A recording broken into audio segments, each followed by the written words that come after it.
आवाज़ में आपका स्वागत है। मैं विकास।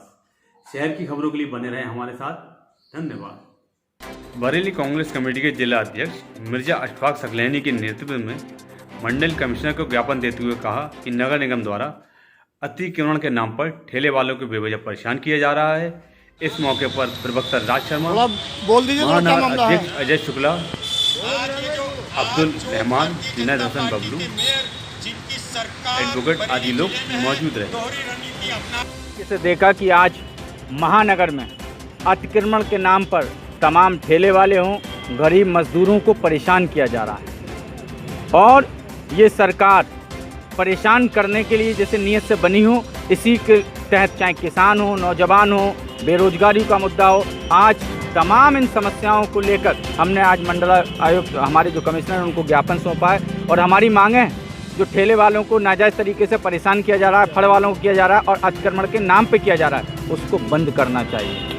अगर ये बंद नहीं किया जाता है तो महानगर कांग्रेस कमेटी और जिला कांग्रेस कमेटी संयुक्त रूप से कमिश्नर साहब का बड़े स्तर पर घेराव करेगी और हमारी मांगें हैं कि आप जो ये आपने पुल का जो निर्माण करने की बात आप कर रहे हैं कुतुब खाने की, वो वहाँ के व्यापारी संगठनों से और वहाँ के जो दुकानदार हैं उनसे मिलकर, क्योंकि जब जनता जो चीज़ नहीं चाहती, जनता के हित के लिए काम किए जाते हैं, जनहित में कार्य किए जाते हैं, लेकिन भारतीय जनता पार्टी की सरकार हो, चाहे मेयर हो, हमारे मेयर ने उन लोगों से, संगठन के लोगों से, व्यापारियों से, दुकानदारों से मिलकर पुल की बात करना चाहिए। अगर वहाँ के व्यापारी नहीं चाहते हैं कि वो पुल नहीं बने, उनका जो व्यापार है प्रभावित हो रहा है, उसको उनको मद्देनज़र रखें और पुल की बात नहीं करें। अगर वो संगठन या व्यापारी लोग कहते हैं, बरेली की जनता कहती है, उसको पुल का निर्माण तब होना चाहिए, उनकी राय लेनी चाहिए। हमारी ये मांगें थी और इसी को लेकर हम लोग आज महानगर अध्यक्ष और हम तमाम कांग्रेस जन यहाँ पर आए थे।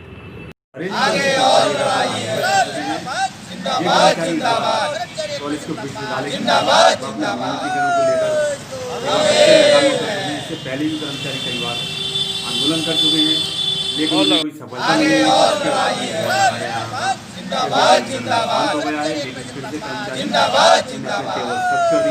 जितेंद्र मिश्रा। आज कैसे धरना? हम लोग अस्थाई कर्मचारियों का संगठन है हमारे बरेली कॉलेज में, कर्मचारी कल्याण सेवा समिति, उसका मैं अध्यक्ष हूँ।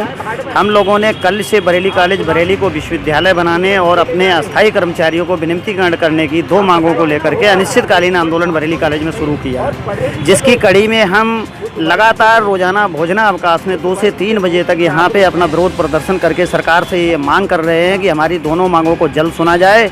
और दोनों मांग बहुत जायज़ हैं, क्योंकि बरेली कॉलेज को विश्वविद्यालय बनाने की जो हमारी मांग है, चाहे केंद्रीय बनाएं या राज्य विश्वविद्यालय बनाएं, वो बहुत जायज़ है। यूजीसी की गाइडलाइन है कि 100 वर्ष पुराने कॉलेज को विश्वविद्यालय बनाया जाए और हमारा बरेली कॉलेज 183 वर्ष पुराना है, ऐतिहासिक है। इंफ्रास्ट्रक्चर के आधार पर भी यहाँ पे सारी चीज़ें, सारी औपचारिकताएँ हैं कि एक विश्वविद्यालय बनने के लिए जो चीज़ें चाहिए वो सारी चीज़ें यहाँ मौजूद हैं। बस केवल इसको जो है सरकार को इच्छा शक्ति दिखाते हुए आगे कदम बढ़ा के इसको विश्वविद्यालय की दिशा में एक कदम बढ़ाना है और आगे बढ़ाना है।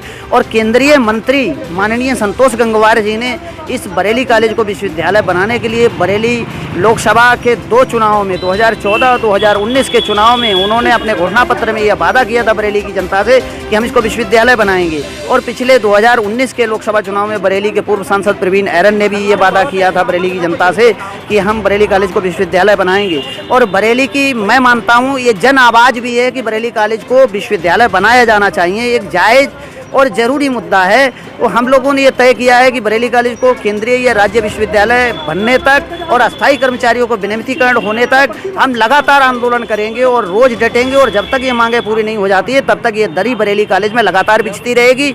अगर ज़रूरत पड़ी, हमारी मांगों को उत्तर प्रदेश सरकार ने अनसुना किया, नहीं सुना गया, तो हम लोग जो है, क्योंकि हम लिखा पढ़ी बहुत कर चुके हैं, तो महाविद्यालय का ताला भी बंद करने से एक कदम पीछे नहीं हटेंगे, क्योंकि ये जनहित की मांग है और जनहित की मांग को हम बहुत डटकर उठाएंगे और एक कदम भी पीछे नहीं खींचेंगे। बेवा से आज पूछा जा रहा है, तुम्हारे पति कौन से अस्पताल में हैं? नमस्कार, आपको दिखाते हैं बरेली की आवाज़ की ये खास खबर। उत्तर प्रदेश में कोरोना से जंग लड़ रही है उत्तर प्रदेश सरकार, जिसका एक नमूना उत्तर प्रदेश के जनपद बरेली के थाना बारदरी क्षेत्र के मोहल्ला हाजियापुर के रहने वाले मृतक बजीर अहमद की बेवा खुशनुमा को मुख्यमंत्री कार्यालय से फ़ोन करके दिखाया जा रहा है कि उत्तर प्रदेश सरकार की सरकारी मशीनरी किस तरह कोरोना से जंग लड़ रही है। आपको पूरे मामले से रूबरू कराते हैं। हेलो, नमस्कार, सीएम हेल्पलाइन से विकास बात कर रहा हूँ। जी बताएं। स्वास्थ्य संबंधी जानकारी के लिए संपर्क किया गया है मैम। जैसा कि ज्ञात हुआ है, वजीर अहमद जी कोरोना संक्रमित हैं।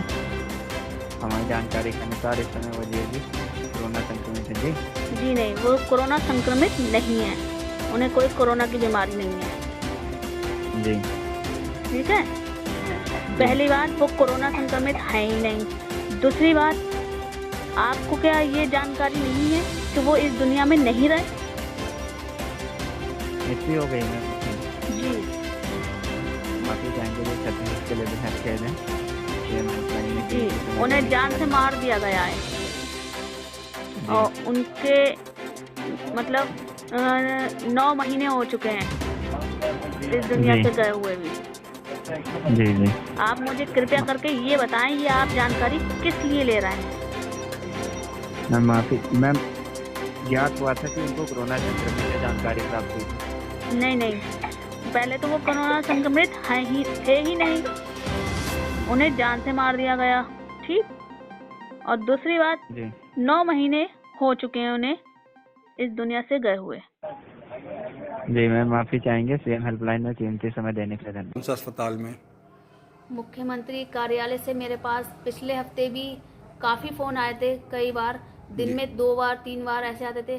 और कल भी मेरे पास 3 फ़ोन आए, तीनों में एक ही सवाल पूछे थे कि वज़ीर अहमद कहाँ हैं, वज़ीर अहमद कौन से हॉस्पिटल में हैं और आइसोलेशन में हैं या होम आइसोलेशन है। जबकि वज़ीर अहमद की मौत हुए हुए लगभग 9 महीने हो गए हैं और प्रशासन को भी मालूम है, मीडिया में खूब छपा भी था उनका, फिर ऐसा क्यों हो रहा है, क्या वजह है?